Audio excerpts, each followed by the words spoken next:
Hi guys, Pathanamthitta സീരിയലിൻ്റെ ഒരു പുതുപുത്തൻ വിശേഷത്തിലേക്ക് എല്ലാവർക്കും സ്വാഗതം.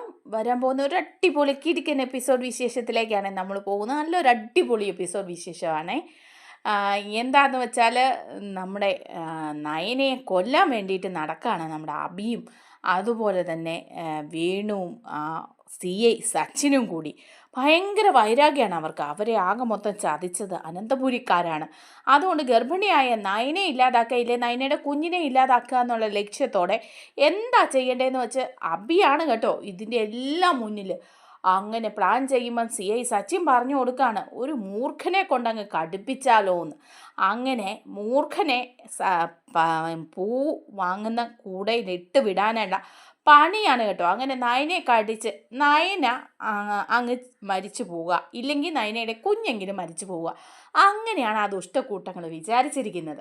അതിനായിട്ടുള്ള പണി പയറ്റുന്നുണ്ട്. പക്ഷേ പൂക്കൂടയിൽ നിന്ന് ഇറങ്ങി വരുന്ന പാമ്പേ നമ്മുടെ ജലജയാണ് പോയി കടിക്കുന്നത് കേട്ടോ. ആ പാമ്പിന് നല്ല വിവരമുണ്ട്. പാമ്പിനേക്കാളും വിഷം ജലജയ്ക്ക് ഉള്ളതുകൊണ്ട് ഏക്കൂന്നുള്ള കാര്യം നമുക്കറിയില്ല. എന്നാലും ജലജയെ പോയി കടിക്കുന്നുണ്ട്. ആ ഒരു വിശേഷങ്ങളിലേക്കാണ് നമ്മൾ പോകുന്നത്. നമ്മുടെ വീഡിയോ ഇഷ്ടമായ ലൈക്ക് ചെയ്യണേ, ഹൈപ്പ് ചെയ്യണേ, ചാനൽ കൂടി ഒന്ന് സബ്സ്ക്രൈബ് ചെയ്ത് സപ്പോർട്ട് ചെയ്യണേ. അങ്ങനെ 3 പേരും കൂടെ പ്ലാൻ ചെയ്യാണ് എങ്ങനെയെങ്കിലും ഒരു പാമ്പിനെ കൊണ്ട് കടുപ്പിച്ച് കൊല്ലാം എന്ന് CI സച്ചിനാണ് പറയുന്നത് കേട്ടോ. കാരണം എന്താണെന്ന് വെച്ചാൽ സച്ചിൻ്റെ ആ പോലീസ് ബുദ്ധിയിൽ വരുന്ന കാര്യങ്ങളാണ്. അങ്ങനെ ആകുമ്പോൾ ആർക്കും ഒരു സംശയവും തോന്നുകയല്ലോ എന്ന്. അപ്പോൾ അഭി പറയുന്നുണ്ട്, അതെങ്ങനെയാണ് പാമ്പ് വന്ന് കളിക്കുക, അതൊക്കെ ഇപ്പം എല്ലാവരും അറിയില്ലേ എന്നൊക്കെ ചോദിക്കുമ്പോൾ CI സച്ചിൻ പറഞ്ഞു കൊടുക്കുക, അതൊന്നുമില്ല, അത് എങ്ങനെയെങ്കിലും ആ പൂക്കൂട അവർ പൂജയ്ക്കായിട്ട് വാങ്ങുന്ന പൂക്കൂടയ്ക്കകത്തോട്ട് വെച്ച് കൊടുത്താൽ പൂക്കാരി കൊടുത്ത് പൂവിൻ്റെ കൂടെ വന്ന പാമ്പാന്ന് എല്ലാവരും വിചാരിച്ചോളും. അത് ചെന്നിട്ട് നേരെ നയനെ അങ്ങ് കൊത്തണം. അങ്ങനെയാണെങ്കിൽ അവൾ മരിച്ചില്ലെങ്കിൽ അവളുടെ വയറ്റിലുള്ള കുഞ്ഞെങ്കിലും മരിക്കും. അങ്ങനെ അനന്തപുരിക്കാർക്കും നന്ദാവനംകാർക്കും ഒക്കെ നല്ലൊരു പണി കൊടുക്കാൻ പറ്റുമെന്ന് സച്ചിൻ പറയാം. അപ്പം നമ്മുടെ അഭിയും പറയാം, ഏതായാലും സാറ് പറഞ്ഞല്ലേ, സാറിൻ്റെ പോലീസ് ബുദ്ധികൾ കയറുന്ന കാര്യമല്ലേ, നമുക്ക് തന്നെ അങ്ങനെ അങ്ങ് പ്ലാൻ ചെയ്യാം, പാമ്പിനെയൊക്കെ ഞാൻ ഒപ്പിച്ചോളാമെന്ന് പറയാണ്. അങ്ങനെ ആബിക്ക് നല്ല കുരുട്ട് ബുദ്ധി ഉള്ളതുകൊണ്ട് തന്നെ ആബി പോയി പാമ്പാട്ടിയൊക്കെ കണ്ടിട്ട് കാര്യങ്ങളൊക്കെ സംസാരിച്ച് ഓക്കെയാക്കുക. അപ്പോൾ പാമ്പാട്ടി പറയുന്നുണ്ട്, എൻ്റെ കയ്യിലൊരു മൂർഖനുണ്ട്, അതിനെ അങ്ങോട്ട് തുറന്നു വിട്ടാൽ അപ്പോൾ തന്നെ ആളെ കടിച്ചോളും, ആ കാര്യത്തിൽ ഒരു പ്രശ്നമില്ല, കൊള്ളുന്ന ആളങ്ങ് മരിച്ചും പൊക്കോളും എന്ന് അയാൾ പറഞ്ഞു കൊടുക്കുക. അപ്പോൾ അഭി പറയുന്നുണ്ട്, അതെല്ലാം ശരിയാണല്ലോ, പറഞ്ഞ പണമൊക്കെ ഞാൻ തരാമെന്ന് പറയും. എന്നിട്ട് അഭിയോട് പറയുന്നുണ്ട് കേട്ടോ, എന്നാൽ ഇപ്പം തന്നെ ആ പാമ്പിനെ അങ്ങ് കൊണ്ടുപോകുമോ പണം തന്നിട്ട്. അപ്പോൾ അഭി പറയാം, അയ്യടാ എൻ്റെ തന്നു വിടാമെന്നൊന്നും നിങ്ങൾ വിചാരിക്കണ്ട, അത് എനിക്കൂടെ പ്രശ്നമാവും, ആ പാമ്പ് എന്നെ കൊത്തണം, അതിനല്ലേ, അതൊന്നും പറ്റില്ല, രാത്രിയിൽ വീട്ടിൽ നിങ്ങൾ കൂടെ തന്നാൽ മതി എന്ന് പറയാം. അപ്പോൾ അയാൾ ചോദിക്കുന്നുണ്ട്, CCTV ഒക്കെ ഉള്ള വീടല്ലേ, സെക്യൂരിറ്റി ഉണ്ട്, ഞാൻ എങ്ങനെ ഈ പാമ്പിനെയും കൊണ്ട് വരുന്നത്, അങ്ങോട്ട് പാമ്പിനെയും കൊണ്ട് വന്നാൽ പിന്നെ എനിക്കത് പറ്റില്ല, എന്നെ പിടിക്കില്ല എന്ന് ചോദിക്കുക. അപ്പോൾ അഭി പറയുന്നുണ്ട്, CCTV ഒക്കെ ഞാൻ കേടാക്കി വെച്ചോളാം, സെക്യൂരിറ്റിയാണ് ഇപ്പോൾ 5-6 ദിവസമായിട്ട് വരുന്നുമില്ല, അതോർത്ത് താൻ പേടിക്കണ്ട, താൻ രാത്രി 1 മണി കഴിയുമ്പോൾ പാമ്പിൻ്റെ കൊണ്ട് വന്നിട്ട് എന്നെ വിളിച്ചാൽ മതി, ഞാൻ അങ്ങ് വാങ്ങിച്ചോളാം മൂർഖനെ എന്ന് പറയാണ്. അങ്ങനെ എല്ലാം പറഞ്ഞ് ഡീലാക്കി വെക്കുക. എന്നാൽ അവിടെയാണെങ്കിൽ പൂജ നടത്തി എല്ലാ പ്രശ്നത്തിനും പരിഹാരം ഉണ്ടാക്കണമെന്ന് വെച്ച് ദേവയാനി നയനെ കൊണ്ട് തന്നെ പൂജ ചെയ്യിപ്പിക്കുക. നയനോട് പറയുന്നുണ്ട്, നയനെ നീ തന്നെ ചെയ്യണമെന്ന് മുത്തശ്ശിയും പറയുക. മോള് പൂജയെല്ലാം ചെയ്യണം, അതിന് വേണ്ടിയിട്ടുള്ള എല്ലാ ഒരുക്കങ്ങളും ചെയ്യണം, ചെയ്തിട്ട് ഈ പൂജ ചെയ്യണം, എല്ലാ ദോഷങ്ങളും മാറുമെന്നൊക്കെ പറഞ്ഞിട്ട് പൂജ ചെയ്യിപ്പിക്കുകയാണ്. അങ്ങനെ ഇരിക്കുമ്പോൾ നമ്മുടെ ജലജയും അഭിയും കൂടെ പറയുന്നുണ്ട് കേട്ടോ ഈ കാര്യങ്ങളൊക്കെ. അപ്പോൾ അഭി എങ്ങനെയെങ്കിലും നയനെ കൊല്ലണം എന്നുള്ള രീതിയിൽ തന്നെ ജലജയോട് പറഞ്ഞു കൊടുക്കുക, അമ്മ നോക്കിക്കോ, നാളത്തെ പൂജ കഴിയുമ്പം നയനയ്ക്ക് ജീവൻ ഉണ്ടാവില്ല, ഇല്ലെങ്കിൽ അവിടെ വയറ്റിലെ കുഞ്ഞെങ്കിലും പോകും, എന്തായാലും ആദർശന് നയനയ്ക്ക് ഒരു പണി കൊടുക്കാൻ തന്നെ ഞാൻ തീരുമാനിച്ചിരിക്കുക, ഇത് ഇത്തിരി കടുത്ത കൈ തന്നെയാണെന്ന് പറയാണ്. അപ്പോൾ ജലജ ചോദിക്കുക, എന്താണോ നീ പ്ലാൻ ചെയ്തിരിക്കുന്നത്, അവളെ കൊല്ലാനോ, അങ്ങനെയൊക്കെ കൊല്ലാൻ പറ്റുമോ, കൊല്ലാൻ പ്ലാൻ ചെയ്തത് അനാമിക പണ്ട് നിൻ്റെ ഭാര്യ നവ്യയും കുഞ്ഞിനെയും, എന്നിട്ട് എന്തായി, ആ പാലെടുത്ത് കുടിച്ച് ഏടത്തി ആശുപത്രിയിലായി, ഇതിപ്പോൾ അതുപോലെ വല്ല വിഷം ചേർത്ത് കൊടുക്കാനാണോ നീ പ്ലാൻ ചെയ്തിരിക്കുന്നത്. അപ്പോൾ അഭി പറയാം, അങ്ങനൊന്നും അല്ലമ്മേ, വിഷം ചേർത്ത് കൊടുക്കാനൊന്നും അല്ല, ഇതാർക്കും സംശയമില്ലാത്ത രീതിയിലേ ഇതങ്ങ് ഒതുക്കി തീർക്കും ഞാൻ എന്ന് പറയുമ്പം ജലജ ചോദിക്കുക, എടാ എല്ലാ കാര്യങ്ങളും ഒപ്പിക്കുന്നതും ചെയ്യുന്നതും ഒക്കെ കൊള്ളാം, അങ്ങനെയൊക്കെ ചെയ്യുമ്പോൾ സൂക്ഷിച്ചും കണ്ടും വേണം, അന്ന് അനാമിക പാലിൽ വിഷം ചേർത്ത് കൊടുത്ത കഥ ഇവിടെ എല്ലാവരും അറിഞ്ഞതുകൊണ്ട് തന്നെയാണ് അവളെ ഇവിടുന്ന് അടിച്ച് പുറത്താക്കിയത്. അതുപോലെ നീ എന്തെങ്കിലും ഒപ്പിച്ചിട്ട് അതൊന്ന് പാളിപ്പോയെങ്കിൽ, അതിവിടെ എല്ലാവരും അറിഞ്ഞിട്ടുണ്ടെങ്കിൽ നമ്മുടെ കാര്യം പോക്ക നമ്മളും ഇവിടുന്ന് ഇറങ്ങേണ്ടി വരുമെന്ന് പറയാം. അപ്പോഴേക്കും അഭി പറയുന്നുണ്ട്, അമ്മ വിചാരിക്കുന്ന പോലൊന്നുമല്ല, അതിൻ്റെ അപ്പുറമാണ് ഞാൻ പ്ലാൻ ചെയ്തിരിക്കുന്നത്, അങ്ങനെ ഒരു പ്ലാനിങ് ആരും അറിയാൻ പോകുന്നില്ലെന്ന് പറയാണ്. അപ്പോൾ ജലജ പറയും, അതെന്ത് പ്ലാനിങ്ങടാ അത്? നീ എന്താന്ന് വെച്ചാൽ എന്നോടൊന്ന് തെളിച്ച് പറ, അതനുസരിച്ച് എനിക്ക് നിൽക്കാമല്ലോ.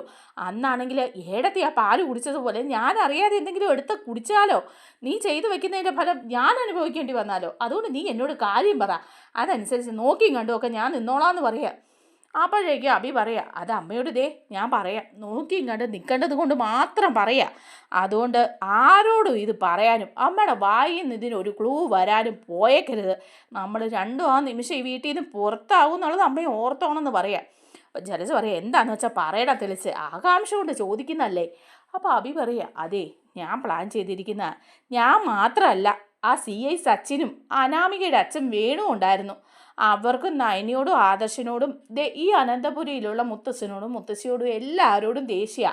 അവരൊക്കെ വിഷമിച്ച് കാണാൻ വേണ്ടിയിട്ട് അവരും കാത്തിരിക്കുക. ശത്രുവിൻ്റെ ശത്രു മിത്രം എന്ന് പറഞ്ഞ പോലെ ഞാൻ അവരെ അങ്ങ് കൂട്ടുപിടിച്ചു. അപ്പോൾ ആ CI സച്ചിൻ പറഞ്ഞു തന്ന അടവായത്, അങ്ങേറെ കാഞ്ഞ പോലീസ് ബുദ്ധിയിൽ വന്ന അടവ്. ഇതൊരിക്കലും പിടിക്കപ്പെടാൻ പോകുന്നില്ല. ജലജ ചോദിക്കുക, എന്താണെന്ന് വെച്ചാൽ പറയടാ. അതെ, നയന നാളെ ഒരു കരിമൂർഖൻ്റെ കടി കൊണ്ട് ഇവിടെ കിടന്ന് പിടഞ്ഞു മരിക്കും. അപ്പോൾ ജലജ ചോദിക്കുക, കരിമൂർഖൻ്റെ കടിയോ? അതെങ്ങനെയാണ്? പാമ്പ് ചുമ്മാ വന്ന് അവളെ അങ്ങ് കൊത്തുവോ? നീ എന്നെ പാമ്പിന് പൈസ കൊടുത്ത് ഏർപ്പാട് ചെയ്ത് വെച്ചിട്ടുണ്ടോ എന്ന് ചോദിക്കുക. അപ്പോൾ പറയാ, ഉണ്ട്, ഞാൻ അങ്ങനെ ചില ഏർപ്പാട് ചെയ്തിട്ടുണ്ട്. ആ അമ്മ നാളെ എല്ലാം കണ്ടോണം എന്ന് പറയുക. എന്താടാ നീ ഒപ്പിച്ച് വെക്കുന്നത്? അതിന് പാമ്പ് എവിടെയാ? പാമ്പ് ഇപ്പോൾ വരും.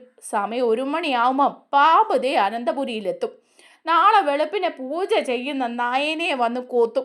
ഒന്നെങ്കിൽ അവൾ അപ്പോൾ തന്നെ മരിച്ചു വീഴും, ഇല്ലെങ്കിൽ അവിടെ വയറ്റിലുള്ള കുഞ്ഞെങ്കിലും പോയി കിട്ടും. അതുപോലെ അമ്മയ്ക്ക്. അപ്പോഴേക്കും ജലജ പറയാം, ഇതൊക്കെ നടക്കുകയാണ്, നല്ല പ്ലാനിങ്ങാ. അതുപോലെ അങ്ങ് നടന്നാൽ മതിയായിരുന്നു. എന്തൊരു സന്തോഷമാണ്. നാളെ നേരം വെളുക്കാൻ വേണ്ടി ഞാൻ കാത്തിരിക്കുക എന്നൊക്കെ പറയുക കേട്ടോ ദുഷ്ടക്കൂട്ടങ്ങൾ. അങ്ങനെ പറഞ്ഞുകൊണ്ടൊക്കെ നിൽക്കുകയാണ്. ആ സമയത്താണ് ജലജ പോവുക. അത് കഴിയുമ്പോൾ അഭി ഇങ്ങനെ മനസ്സിൽ ആലോചിക്കുക, എന്നെ പൂട്ടാൻ വേണ്ടി നടക്കുക അവളും അവളുടെ അനിയത്തി നന്ദുവും കൂടി. കാണാം നമുക്ക് കളി. ഇവളെ കൊന്നില്ലെങ്കിൽ ശരിയാവില്ല. ഇത്രയും നാൾ ഞാൻ വേണ്ടെന്ന് വിചാരിച്ചതാ. ഇപ്പം ചന്തുമോളുടെ കാര്യം പറഞ്ഞ് നയനെ ഇടയ്ക്കിടയ്ക്ക് എന്നെ ഭീഷണിപ്പെടുത്തുക. ആ അനഘ ആശുപത്രിയിലായതിൻ്റെ പിന്നിലും ഞാനാണെന്നല്ലേ ഇവളുമാർ പറയുന്നത്. അതൊക്കെ തെളിയുന്നതിന് മുമ്പ്, ഇവിടെ എല്ലാവരും ഇത് അറിയുന്നതിന് മുമ്പ്, നവ്യ ഇത് അറിയുന്നതിന് മുമ്പ് നയനെ അങ്ങ് ഇല്ലാതാവണം. അവളില്ലാതായ പിന്നെ പ്രശ്നമൊന്നും ഉണ്ടാവില്ലല്ലോ. അതിനുള്ള വഴി കാണണം. ഇത്തിരി കടുത്ത കൈയാണെങ്കിൽ പോലും അത് ചെയ്യണം. ആ പാമ്പാട്ടിക്ക് പണം കൊടുത്താണെങ്കിലും ആ പാമ്പിനെ കൊണ്ടുവന്ന് കാര്യം സാധിക്കണം. എനിക്ക് ആകാംക്ഷ കൊണ്ട് ഇരിക്കാൻ വയ്യ എന്നിങ്ങനെ പറയുകയാണ് കേട്ടോ അഭി മനസ്സിൽ. അങ്ങനെ രാത്രിയിൽ കിടക്കുന്നൊന്നുമില്ല അഭിക്ക് കിടക്കാനും ഇരിക്കാനും എടുക്കാനും ഒന്നും പറ്റാത്ത ഒരവസ്ഥയാണ്. കാരണം ഇപ്പോൾ പാമ്പിനെയും കൊണ്ട് അയാൾ വരും, അതിനെ മേടിച്ച് കൂടയ്ക്കകത്തിടണം, എന്തെല്ലാം പണികളാണ് കിടക്കുന്നത്. അങ്ങനെ ഇരിക്കുക. അതേസമയം നമ്മുടെ ജാനകിയും ജലജയും അതുപോലെ ദേവയാനിയും നയനയും എല്ലാവരും കൂടെ പൂജയ്ക്കുള്ള ഒരുക്കങ്ങളൊക്കെ ചെയ്യുകയാണ്. പൂവും പുഷ്പമൊക്കെ കൊണ്ടുവന്ന് വച്ചിട്ടുണ്ട്, കുറേ തന്നെ വാങ്ങിച്ച്. അങ്ങനെ എല്ലാ ഒരുക്കങ്ങളും ചെയ്തുകൊണ്ടിരിക്കുക. അപ്പം ഉള്ളിൻ്റെ ഉള്ളിൽ ജലജയ്ക്ക് മനസ്സിൽ ഇതൊക്കെ ഉണ്ട് കേട്ടോ. നാളെ നയനെ അങ്ങ് പോവും, അതിനുള്ള പണിയൊക്കെ ഒപ്പിച്ച് വെച്ചിട്ടുണ്ട്, ഇത് നിൻ്റെ അവസാനത്തെ പൂജയാടി എന്നൊക്കെ ഇങ്ങനെ ജലജ മനസ്സിൽ വിചാരിക്കുക. അപ്പോൾ മുത്തശ്ശി ജലജയോട് ചോദിക്കുന്നുണ്ട്, എന്താടി ജലജ നീ ഈ ഒരുക്കങ്ങളൊക്കെ ചെയ്യുന്നതിൻ്റെ ഇടയ്ക്ക് പുറവുവെറുക്കുന്നത്? ഇപ്പോഴും മനസ്സിൽ കുശുമ്പും കുന്നായ്മയാണെങ്കിൽ അതങ്ങ് എടുത്ത് മാറ്റി വെക്ക്. നല്ലൊരു കാര്യമാണ് നാളെ നടക്കാൻ പോകുന്നത്, അതിന് നീ ഇങ്ങനെയൊക്കെ പുറവുവെറുക്കുന്നത് എന്താണെന്ന് ചോദിക്കുക. അപ്പോൾ പറയുന്നുണ്ട്, ഞാൻ പിറുപിറുത്തതൊന്നും അല്ലമ്മേ, ഞാൻ പ്രാർത്ഥിച്ചതാ. മന്ത്രങ്ങളൊക്കെ ഇങ്ങനെ ചൊല്ലി നമ്മുടെ കുടുംബം രക്ഷപ്പെടണേ. അനാമികയെപ്പോലെ ഒരുത്തി ഇവിടുന്ന് പോയല്ലോ, ഇനിയിപ്പം നയനയാണെങ്കിൽ വിശേഷമുണ്ട്, നയനയുടെ കുഞ്ഞിന് ആയുസ്സും ആരോഗ്യമൊക്കെ കൊടുക്കണമെന്ന് ഞാൻ മനസ്സിൽ പ്രാർത്ഥിച്ചുകൊണ്ടാണ് ഈ കാര്യങ്ങളൊക്കെ ചെയ്യുന്നത് എന്ന് ജലജ പറയുക. അപ്പം മുത്തശ്ശി പറയുന്നുണ്ട്, അങ്ങനെയായാൽ നിനക്ക് കൊള്ളാം, അല്ലാതെ എന്തെങ്കിലും പണിയാണെങ്കിലുണ്ടല്ലോ നിനക്ക് പണി കിട്ടും. നാളെ ആണെങ്കിൽ നല്ല ഉഗ്രമൂർത്തിയാണ് പൂജിക്കാൻ പോകുന്നത്. നമ്മളിവിടെ പൂജ നടത്തിയപ്പോഴൊക്കെ അതിൻ്റെ ഫലവും ശക്തിയും എല്ലാം കിട്ടിയിട്ടുണ്ട്. ഇവിടെ ഇരുന്നും എന്തെങ്കിലും കള്ളത്തരം കാണിച്ചു കഴിഞ്ഞാൽ അതിൻ്റെ ഫലം കിട്ടുമെന്ന് പറയാം. അപ്പോൾ ജലജ പറയാം, ഞാനൊരു കള്ളത്തരവും കാണിച്ചില്ലേ എന്ന് പറയുമ്പോൾ മുത്തശ്ശി വീണ്ടും പറഞ്ഞു കൊടുക്കുക, അതെ നയനമോള് നല്ല വൃത്തിയോടെയും ശുദ്ധിയോടെയും അതുപോലെ നല്ല മനസ്സോടും കൂടിയാണ് ഈ പൂജ ചെയ്യാൻ പോകുന്നത്. അതിൻ്റെ ഇടയ്ക്ക് ഒരുക്കങ്ങളൊക്കെ നടത്തുമ്പം ഈ പൂജാമുറിയിൽ ഇരുന്നിട്ട് ഇങ്ങനെ എന്തെങ്കിലും വേറെ വേണ്ടാത്ത ചിന്തകളാണ് നിൻ്റെ മനസ്സിലുള്ളതെങ്കിൽ നിനക്ക് പണി കിട്ടും മോളെ എന്ന് പറയുക. അപ്പോഴേക്കും ജലജ പറയേ എൻ്റെ മനസ്സിലൊരു വേണ്ടാത്ത ചിന്തയില്ല. ഇതേ ഇവളുടെ മനസ്സിൽ ഈ നയനിൻ്റെ മനസ്സിൽ എന്തെങ്കിലും വേണ്ടാത്ത ചിന്തകളൊക്കെ ഉണ്ടെങ്കിൽ അവൾക്കും പണി കിട്ടുമല്ലോ. അപ്പം നമുക്കറിയാം നാളെ ആർക്കാ പണി കിട്ടുന്നതെന്ന്. അപ്പം ദേവയാനി പറയും, അതെന്താ ജലജ നീ അങ്ങനെ പറഞ്ഞത്? നയനമോളുടെ മനസ്സിൽ എന്ത് വേണ്ടാത്ത ചിന്തയുണ്ടെന്നാ? നാളെ അവൾക്ക് എന്ത് പണി കിട്ടുമെന്നാ നീ പറഞ്ഞത്? നീയും മകനും കൂടി എന്തെങ്കിലും ഒപ്പിച്ച് വെച്ചിട്ടുണ്ടോ? അപ്പം ജലജ കെട്ടിപ്പോവാ. ജലജ പറയാം, ഏയ് ഞാനെന്ത് ഒപ്പിക്കാനാ? അല്ലേലും ഈ പൂജയുടെ സമയത്തൊക്കെ എന്താ ഒപ്പിക്കാനിരിക്കുന്നത്? ഒന്നും ഒപ്പിക്കാനൊന്നുമില്ല. നാളത്തെ കാര്യം നാളെയല്ലേ എന്നൊക്കെ പറഞ്ഞ് അവരാ കാര്യങ്ങളൊക്കെ റെഡിയാക്കണം. അതേസമയം നമ്മുടെ അനിയാണെങ്കിൽ നന്ദുവിനെ വിളിക്കുക. എന്നിട്ട് ചോദിക്കുന്നുണ്ട് നന്ദുവിനോട്, നന്ദു അന്വേഷണമൊക്കെ എവിടം വരെയായി? അബിക്കെതിരെ ചില കാര്യങ്ങളൊക്കെ നീ അന്വേഷിക്കുന്നുണ്ടെന്ന് പറഞ്ഞിട്ട് പിന്നെ അതിനെക്കുറിച്ചിട്ടൊന്നും കേട്ടില്ലല്ലോ എന്ന് പറയാം. അപ്പോഴേക്കും നന്ദു പറയാ, അതൊക്കെ അന്വേഷിക്കുന്നുണ്ട്. ഞാൻ ആ ജ്വല്ലറിയിലെ കള്ളക്കടത്തിൻ്റെ കാര്യങ്ങളാണ് അന്വേഷിച്ചുകൊണ്ടിരിക്കുന്നത്. അതിന് ആ കള്ളക്കടത്തുകാരനെയും അതുപോലെ ആ സ്വർണ്ണപ്പണിക്കാരനെയൊക്കെ ചോദ്യം ചെയ്തു. അവരിൽ നിന്നൊക്കെ വ്യക്തമായ കുറേ തെളിവ് അബിക്കെതിരെ കിട്ടിയിട്ടുണ്ട്. പക്ഷെ അവനെ പൂട്ടാനുള്ള മുഴുവൻ തെളിവും കിട്ടിയിട്ടില്ല അനി എന്ന് പറയാം. പനി പറയുന്നുണ്ട്, എന്തെങ്കിലും സഹായമൊക്കെ വേണമെങ്കിൽ ഞാൻ ചെയ്തു തരാം. കാരണം അവൻ്റെ കള്ളത്തരങ്ങളെല്ലാം പുറത്തു കൊണ്ടുവരണം. നമ്മുടെ കുടുംബത്തെ തകർക്കാനും ജുവലറിയെ തകർക്കാനും വേണ്ടിയിട്ടല്ലേ അവൻ ഈ പണിയൊക്കെ ചെയ്യുന്നത്. എന്നിട്ട് നല്ല പിള്ള ചമഞ്ഞതേ ഇതിലെയൊക്കെ നടക്കുന്നുണ്ട് വെപ്രാളപ്പെട്ട്. എന്താ കാര്യം എന്നുള്ളതൊന്നും അറിയില്ല എന്ന് പറയാണ്. അപ്പം നന്ദു പറയുന്നുണ്ട്, ഇനിയിപ്പോൾ അവൻ വെപ്രാളപ്പെട്ട് എത്ര ദിവസം കൂടി നടക്കും? അവൻ്റെ കള്ളത്തരങ്ങളെല്ലാം കൂടെ കണ്ടുപിടിച്ചിട്ട് ഒന്നിച്ചങ്ങ് ഇട്ട് പൂട്ടണം എന്ന് പറയാണ്. അപ്പോഴേക്കും അനി പറയുന്നുണ്ട്, അനാമികയും അവളുടെ അച്ഛൻ വേണുവിനെയൊക്കെ സൂക്ഷിക്കണം കേട്ടോ നന്ദു. അവരൊക്കെ ഭയങ്കര പ്ലാനിങ്ങോട് കൂടിയാണ് മുന്നോട്ട് പോകുന്നത്. നിന്നോടും എന്നോടും ഒക്കെ നല്ല ദേഷ്യമുണ്ട്. അന്തപുരിക്കാരോടും നന്ദാവനത്തിലുള്ളവരോടും നല്ല ദേഷ്യത്തിൽ തന്നെയാണ് വേണുവും രേവതിയൊക്കെ ഉള്ളത്. അതുകൊണ്ട് തന്നെ നീ സൂക്ഷിക്കണം എന്ന് പറയുമ്പോൾ നന്ദു പറയുക, ഓ പിന്നെ ഞാൻ അവളുടെ ഓലപ്പാമ്പ് കണ്ട് പേടിക്കാൻ പോവല്ലേ? ചെയ്യാവുന്ന എന്താണെന്ന് വെച്ചാൽ ചെയ്യട്ടെ. ഇനി എന്തായാലും ഞാൻ അതിനൊക്കെ തയ്യാറെടുത്ത് തന്നെയാണ് ഇരിക്കുന്നതെന്ന് പറയാം. അപ്പോൾ അനി പറയാം, വേറൊരു കാര്യം കൂടി ഞാൻ നിന്നോട് പറയട്ടെ എന്ന് ചോദിക്കുക. അപ്പോൾ നന്ദു ചോദിക്കുന്നുണ്ട്, എന്താ? ആ CI സച്ചിനെ നീ പിന്നെ കണ്ടോ? പാമ്പിനെയാണ് നമ്മൾ വേദനിപ്പിച്ച് വിട്ടിരിക്കുന്നത്. അവന് എപ്പോഴാണ് തിരിഞ്ഞു കുത്തുന്നതെന്ന് അറിയില്ലെന്ന് പറയാണ്. അപ്പം നന്ദു പറയുന്നുണ്ട്, CI സച്ചിനെ ഞാൻ കാണുന്നൊക്കെയുണ്ട്. അവന് നല്ല പകയുണ്ട് എന്നോട്. ഇപ്പം സംസാരിക്കാറൊന്നുമില്ല. ആ പിന്നെ അനി, നിന്നോട് ചില കാര്യങ്ങൾ പറയാനുണ്ട് എനിക്ക്.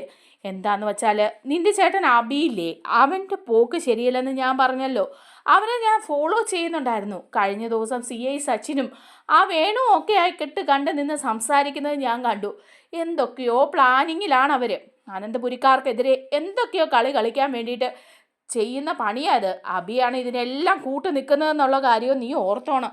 അവിടെയുള്ളവരോടൊക്കെ ഒന്ന് ശ്രദ്ധിക്കാൻ പറയണമെന്ന് പറയണം. പനി പറയുന്നുണ്ട്, നാളെ ഇവിടെ പൂജയാണ്. നിൻ്റെ ചേച്ചി നയനയല്ലേ പൂജ ചെയ്യുന്നത്? പ്രത്യേക പൂജ വല്യമ്മ പറഞ്ഞിട്ട് ചെയ്യുന്നതാ. അതിനുള്ള ഒരുക്കങ്ങളൊക്കെയാ. എല്ലാവരും അതിൻ്റെയൊക്കെ പുറകെയാ. പൂക്കൾ ഒരുക്കുകയും ഒക്കെ ചെയ്യുന്നുണ്ട്. നീ നാളെ വരില്ലേ പൂജയ്ക്കെന്ന് നന്ദുവിനോട് ചോദിക്കുമ്പോൾ നന്ദു പറയാം, എടാ ഈ പൂജയ്ക്കൊക്കെ വരാനായിട്ട് എനിക്ക് നേരമുണ്ടോ? ഞാനൊരു ഉത്തരവാദിത്തപ്പെട്ട ജോലി ചെയ്യുന്നതല്ലേ. ഒന്നുമില്ലെങ്കിലും ഞാനൊരു SI അല്ലേടാ.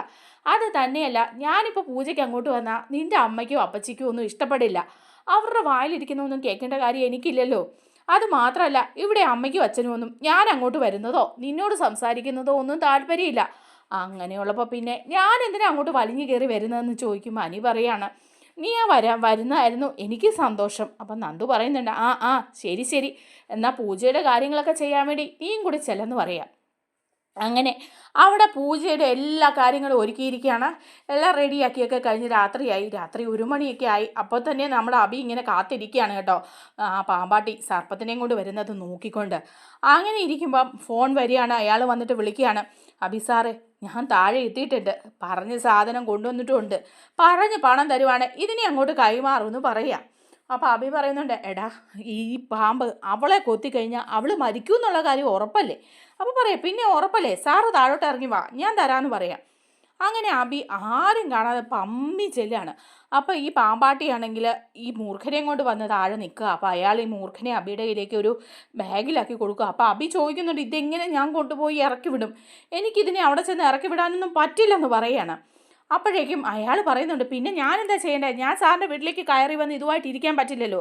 അപ്പോൾ സാർ എങ്ങനെ ഇതിനെ വിടാൻ ഉദ്ദേശിക്കുന്നതെന്ന് ചോദിക്കുമ്പോൾ അബി പറയാം, അത് ആ പൂക്കൂടയുണ്ട്, പൂക്കൂട നിറച്ച് പൂക്കളുണ്ട്, ആ പൂക്കൂടയ്ക്കകത്തേക്ക് ഇതിനെ വെക്കാനാ. പൂക്കൂട അവൾ തുറക്കും പൂജയ്ക്കായിട്ട്. ആ സമയം ഇത് അവളെ കൊത്തണം. ഓ, അങ്ങനെയാണ് പ്ലാനിങ് എങ്കിൽ സാർ ആ പൂക്കൂടെ ഇങ്ങോട്ട് എത്തോണ്ട് വാ, പൂവോടുകൂടി ആരും കാണാതെ. ഞാൻ ഇവനെ അത് കയറ്റി വെച്ച് തരാം. സാറ് കൊണ്ടുവന്ന പൂജ മുറിയിൽ അങ്ങ് വയ്ക്കേ. ഓ, അങ്ങനെ ചെയ്യാം എന്നും പറഞ്ഞ് അബി വീണ്ടും കയറി പോവാം. കയറി പോയിട്ട് പൂക്കൂടെ ഇങ്ങ് എടുത്ത് വരിക. പൂക്കൂടെ നിറച്ച് പൂക്കളൊക്കെ ആയിട്ട് ഒരു അടപ്പുള്ള പൂക്കൂടെ എടുത്ത് വരിക. വന്ന് താഴെ കൊണ്ടുവരുമ്പോഴേക്കും ഇയാൾ പാമ്പിനെ എടുത്ത് ആ പൂക്കൂടയ്ക്കുള്ളിൽ വെച്ച് അടച്ചിട്ട് അബിയുടെ കൈ കൊടുക്കുക. ഇനിയിപ്പോൾ സാറ് പേടിക്കൊന്നും വേണ്ട, ഇതാ പൂജാ മുറിയിലേക്ക് കൊണ്ടങ്ങ് വച്ചാൽ മതി. പൂജ ചെയ്യാൻ വരുന്ന ആൾ ഇതങ്ങ് തുറക്കുമ്പോഴേ ഇവൻ ചീറ്റി വന്ന് കൊത്തും. അപ്പോഴേ ആളുടെ കാറ്റങ്ങ് പോകുമെന്ന് പറയാണ്. അപ്പോൾ അത് കേൾക്കുമ്പോൾ അബിക്ക് അങ്ങ് സന്തോഷമാവുക. എന്നിട്ട് ചോദിക്കുന്നുണ്ട്, എടാ അവൾ മരിക്കും ഉറപ്പാണോ എന്ന് ചോദിക്കുമ്പോൾ അയാൾ പറയുക, പിന്നെ ഇത് കരിമൂർക്കനാ, കൊത്തിയ നല്ല സാധനം നോക്കിയാൽ കൊത്ത് കിട്ടുന്നെങ്കിൽ അപ്പം തന്നെ ജീവൻ പോവും. ഇനി ഇത്തിരി സ്ഥാനം മാറി ഒക്കെ ആണെങ്കിൽ പെട്ടെന്ന് ആശുപത്രിയിൽ കൊണ്ടുപോയാൽ രക്ഷപ്പെടാൻ സാധ്യതയുണ്ടെന്ന് പറയാം. അപ്പോൾ അബി പറയുന്നുണ്ട്, അങ്ങനെ പെട്ടെന്ന് ആശുപത്രി കൊണ്ടുപോയാലും ഇവളുടെ വയറ്റിലൊരു കുഞ്ഞുണ്ട്, ആ കുഞ്ഞിന് എന്തെങ്കിലും പറ്റുമോ? അപ്പോൾ അയാൾ പറയാം, കുഞ്ഞിൻ്റെ കാര്യം പോകുമെന്നുള്ളത് ഉറപ്പാണ്, അക്കാര്യത്തിൽ സാറ് പേടിക്കണ്ട. അവൾ ഇനി രക്ഷപ്പെട്ടാലും ആയുസിൻ്റെ ബലം കൊണ്ടെങ്ങാൻ രക്ഷപ്പെട്ടാലും ആ കുഞ്ഞ് രക്ഷപ്പെടാനൊന്നും പോകുന്നില്ല സാറേ, ഉറപ്പാണെന്ന് പറയാം. എൻ്റെ പണം താ സാറേ എന്ന് പറയാം. അങ്ങനെ പണം അയാൾക്ക് കൊടുക്കുകയാണ്. പണം കൊടുത്ത് അയാളെ വിട്ട് ഈ പാമ്പിനെയും കൊണ്ട് അബി പമ്മി വരും. അബിക്ക് പേടിയാവുന്നുണ്ട് കേട്ടോ. ഇതിനെ എടുത്തിട്ട് വരുമ്പോൾ ഇതെങ്ങാനും പിടിച്ച് കൊത്തിയാലോ എന്ന് ഓർത്തിട്ട് പേടിച്ചാണ് ചെയ്യുന്നത്. അങ്ങനെ കൊണ്ടുവന്ന് പൂജാ മുറിയിൽ നോക്കുമ്പം എല്ലാം സെറ്റ് ചെയ്ത് വെച്ചിരിക്കുക പൂജയ്ക്ക്. ഇനി രാവിലെ എണീറ്റിട്ട് നായന വന്ന് പൂജ തുടങ്ങേണ്ട താമസമേ ഉള്ളൂ. ആ പൂജാ മുറിയിൽ കൊണ്ടുവന്നിട്ട് ഈ പൂക്കൂട അങ്ങ് വച്ചിട്ട് അബി ഒന്നും അറിയാത്ത ഭാവത്തിന് അവിടെ നിന്ന് അങ്ങ് പോവുകയാണ്. അങ്ങനെ അബി പോയി കിടന്നിട്ടും അബിക്ക് ഉറക്കം വരുന്നില്ല. നവ്യ ചോദിക്കുന്നുണ്ട്, എന്താടാ നീ ഇങ്ങനെ ടെൻഷൻ അടിക്കുന്നത്, എന്തെങ്കിലും ഒപ്പിച്ച് വച്ചിട്ടുണ്ടോ, എന്തോ ഒരു പന്തികേടുണ്ടല്ലോ എന്ന് ചോദിക്കുക. നീ ഇപ്പോൾ പുറത്ത് പോയിട്ട് വരുന്ന കണ്ടല്ലോ, എന്താ കാര്യം എന്ന് ചോദിക്കുക. അപ്പോൾ പറയുന്നുണ്ട്, എനിക്കെന്താ പുറത്ത് പോയിക്കൂടെ, എനിക്ക് പല ആവശ്യങ്ങളും കാണും. നീ എന്തിനാ ഇങ്ങനെ എന്നെ സംശയിക്കുന്നത്, ഇത്രയും നാളായിട്ട് നിനക്ക് സംശയം തീർന്നില്ലേ? ഇവിടെ പലരും വലിയ വലിയ തെറ്റുകൾ ചെയ്തിട്ടും അവരെ ആർക്കും സംശയമില്ല, നിനക്കിപ്പോഴും എന്നെ സംശയം തന്നെയാണല്ലോ നവിയെ, ഇത് വലിയ കഷ്ടമാണ്. നാളെ നിൻ്റെ ചേച്ചി അനിയത്തി നയനെ ഇവിടെ ഒരു വലിയ പൂജ ചെയ്യാൻ പോവല്ലേ, നിൻ്റെ കാര്യത്തിൽ ഇത്രയും സ്നേഹവും കരുതലും ഒക്കെ ഈ അനന്തപുരിക്കാർക്കുണ്ടായിരുന്നോ? നീ ഗർഭിണിയായിട്ട് നിന്നെ കൊണ്ട് ഇങ്ങനെ പൂജ ചെയ്യിക്കുകയോ കാര്യങ്ങൾ ചെയ്യിപ്പിക്കുകയോ ഒന്നും ചെയ്തില്ലല്ലോ. ഇനിയിപ്പോൾ ഓരോരോ ചടങ്ങുകളായിട്ടും നയനയുടെ ഇവിടെ നടക്കും. ഇപ്പോൾ പൂജ, അത് കഴിഞ്ഞ് അടുത്ത ആഴ്ച വേറെന്തെങ്കിലും, ഇനിയിപ്പോൾ അവൾ പ്രസവിക്കുന്നവരെ എന്തെല്ലാം കണ്ടാലാ. അതിനും വേണം ഒരു യോഗം. അപ്പോൾ നവ്യ പറയാ, അതിന് എനിക്ക് യോഗം ഇല്ലാതെ പോയത് നീ കാരണം കൂടിയല്ലേ, അത് നീ ഒന്ന് ആലോചിച്ച് നോക്കിക്കേ. ഞാൻ ഗർഭിണിയായിരുന്ന സമയത്ത് നീ എനിക്ക് വേണ്ട പരിഗണന തന്നോ? നിൻ്റെ അമ്മ പരിഗണന തന്നോ? ഇല്ലല്ലോ. നിങ്ങളെല്ലാം എങ്ങനെയെങ്കിലും എന്നെയും കുഞ്ഞിനെ ഒഴിവാക്കാൻ നോക്കിക്കൊണ്ട് നടക്കല്ലേ. എന്നിട്ട് വലിയ ചാരിത്ര പ്രസംഗം ഒന്നും വേണ്ട, മിണ്ടാതെ കിടന്ന് അവിടെ ഉറങ്ങ്, രാവിലെ പൂജയുള്ള എനിക്കും എണീക്കണം എന്ന് പറഞ്ഞ് നവ്യയും അവിടെ കിടന്ന് അവർ ഉറങ്ങുകയാണ്. അബിക്ക് അങ്ങ് സന്തോഷമാവുകയാണ്. ആലോചിക്കും തോറും നാളെ നയനയ്ക്ക് കടി കിട്ടുമല്ലോ പാമ്പിനെ എന്നൊക്കെ ഓർത്തിട്ട്. അങ്ങനെ വെളുപ്പിനെ തന്നെ നയനെ എണീറ്റ് എല്ലാം റെഡി ആവുകയാണ്. അങ്ങനെ പൂജയ്ക്കായിട്ട് എല്ലാവരും റെഡിയായിട്ട് വരുക. രാവിലെ കുളിച്ചൊരുങ്ങി നല്ല സാരിയെല്ലാം കൊടുത്ത് എല്ലാവരും വന്ന് ഹോളിലിരിക്കുക, എല്ലാം ഡെക്കറേറ്റ് ചെയ്ത് പൂജയ്ക്ക് വേണ്ടിയിട്ട് ഇങ്ങനെ ഇരിക്കുകയാണ്. ആ സമയത്ത് നമ്മുടെ ജലജയും അബിയും ഒക്കെ ഉണ്ട് കേട്ടോ. ജലജ അബിയെ ഇങ്ങനെ നോക്കുന്നുണ്ട്, എടാ എന്താ വല്ലതും നടക്കുമെന്ന് പറയുമ്പോൾ അമ്മയൊന്നും മിണ്ടാതിരിക്കുന്നുണ്ടോ, കാര്യങ്ങളൊക്കെ ഇപ്പം നടക്കും, കണ്ടോണം ഇവിടെ നടക്കാൻ പോകുന്നത് എന്താന്ന് എന്നൊക്കെ അബിയും പറയുക. അങ്ങനെ ഇവരെല്ലാം കാത്തിരിക്കുന്ന സമയത്ത് പൂജാരി വരികയാണ്. നയനയോട് പൂജ ചെയ്തോളാൻ പറയുകയാണ്. അങ്ങനെ നയന ഈ പൂക്കൂടയുടെ അടുത്തേക്ക് പോവാണ് കേട്ടോ ഇതിനെ എടുക്കാൻ. അങ്ങനെ പൂക്കൂടയുടെ അടുത്ത് ചെന്ന് ഇത് തുറന്നിട്ട് പൂവെടുത്ത് വേണമല്ലോ പൂജ ചെയ്യാൻ. അങ്ങനെ ചെല്ലുന്ന സമയത്തേക്ക് നയനയ്ക്ക് ഒരു കോള് വരികയാണ്. അത് വിളിക്കുന്നത് കനകയാണ് കേട്ടോ. അപ്പോൾ പെട്ടെന്ന് ഫോൺ വരുമ്പോഴേക്കും നയന പൂജയ്ക്ക് പോകുമ്പോൾ മുത്തശ്ശൻ പറയുന്നുണ്ട്, നയനമോളെ ആണ്ടെ നിനക്ക് ഫോൺ വരുന്നു, നിൻ്റെ അമ്മയെ വിളിക്കുന്നത്, ചെന്ന് അമ്മയുടെ ആശീർവാദം കൂടി വാങ്ങ് ഇതിനു മുമ്പ് എന്ന് പറയുമ്പം അബി പറയാം, അല്ല പൂജ കഴിഞ്ഞിട്ട് മതി, ഇനി പൂജയുടെ ഇടയ്ക്ക് ഫോൺ എടുക്കാൻ പോകുന്നത് എന്തിനാന്ന് ചോദിക്കുക. അപ്പോൾ ജലജയം പറയുന്നുണ്ട്, ശരിയാ നീ ചെന്ന് പൂജ ചെയ്യുക, ഫോൺ അവിടെ അടിക്കട്ടെ എന്ന് പറയുമ്പം മുത്തശ്ശൻ പറയാം, ഇല്ല ഫോൺ എടുത്ത് സംസാരിച്ചിട്ട് പൂജയ്ക്ക് പോയാൽ മതി, ജലജെ നീ ചെന്ന് ആ പൂവൊക്കെ എടുത്തങ്ങ് വെച്ചേ എന്ന് പറയുമ്പോൾ ജലജ, പൂവെടുത്ത് ഞാൻ വയ്ക്കാനോ, അവൾ വെച്ചോളുമല്ലേ, ഞാനെന്തിനാ പൂ വയ്ക്കുന്നേ, അല്ല ആ കൂടയിൽ നിന്ന് ആ പൂവൊക്കെ എടുത്ത് അവിടെയെല്ലാം വയ്ക്കാൻ പറയണം. അപ്പോഴേക്കും ജലജയ്ക്ക് അറിയില്ലല്ലോ പൂക്കൂടയ്ക്കകത്താണ് അബി പാമ്പിനെ ഒളിപ്പിച്ച് വച്ചിരിക്കുന്നതെന്നുള്ളത്. ജലജയാണെങ്കിൽ നേരെ പോയിട്ട് പൂക്കൂടെ അങ്ങ് തുറന്ന് മനസ്സോടെയാണ് കേട്ടോ. അങ്ങനെ തുറന്നെടുക്കുമ്പോഴേക്ക് ഈ പാമ്പ് ചീറ്റി ജലജയുടെ അടുത്തേക്ക് വരും. ജലജ ഊട്ടിപ്പോയി ഇങ്ങനെ നിൽക്കും. അയ്യോ പാമ്പേ പാമ്പേ, എന്നെ കൊത്തല്ലേ എന്ന് പറഞ്ഞ് പേടിച്ച് വിറച്ചിങ്ങനെ നിൽക്കുക. അബിയാണെങ്കിൽ ഞെട്ടി ഗ്യാസ് പോയി നിൽക്കുക കേട്ടോ. നയനെ ഇപ്പോൾ പൂക്കൂടെ നിന്ന് പാമ്പ് കടിക്കുമെന്ന് ഓർക്കുമ്പോൾ ജലജ പോയിട്ട് അത് തുറന്നത് കാണുമ്പോൾ അബിയും ഞെട്ടിപ്പോവാണ്. ജലജ പേടിച്ചരണ്ട് നിൽക്കുക. പാമ്പ് ഓടി ചെന്ന് ജലജയുടെ കാലിനിട്ട് ഒറ്റ കൊത്തു കൊടുക്കുകയും എന്നിട്ട് എഴഞ്ഞു പോവുകയും ചെയ്യുകയാണ്. എല്ലാവരും ഞെട്ടിപ്പോവാണ്. ദൈവമേ, ജലജ പാമ്പ് പിടിച്ചല്ലോ. പെട്ടെന്ന് തന്നെ എല്ലാവരും കൂടെ അബിയാണെ ഓടി വരും. അയ്യോ അമ്മേ എന്ന് പറഞ്ഞ് ഓടി വന്ന് പെട്ടെന്ന് എടുത്ത് ജലജയെ ഹോസ്പിറ്റലിലേക്കൊക്കെ കൊണ്ടുപോകുന്നുണ്ട് കേട്ടോ. ഏതായാലും പാമ്പിൻ്റെ വിഷമൊന്നും ജലജയുടെ മേത്ത് കയറി പറ്റുമെന്ന് തോന്നുന്നില്ല. അതിലും കൂടുതൽ വിഷമാണല്ലോ ജലജയ്ക്കുള്ളത്. എന്തായാലും നയനയ്ക്കിട്ട് പണി കൊടുക്കാൻ ഇരുന്നിട്ട് ജലജയ്ക്ക് തന്നെയാണ് കേട്ടോ അടിപൊളി പണി മകൻ അബി ഒപ്പിച്ചു വെച്ചിരുന്നത്. നമ്മുടെ വീഡിയോ ഇഷ്ടമായാൽ ഒന്ന് ലൈക്ക് ചെയ്യണേ, ഹൈപ്പ് ചെയ്യണേ, ചാനൽ കൂടി ഒന്ന് സബ്സ്ക്രൈബ് ചെയ്ത് സപ്പോർട്ട് ചെയ്യണേ. താങ്ക്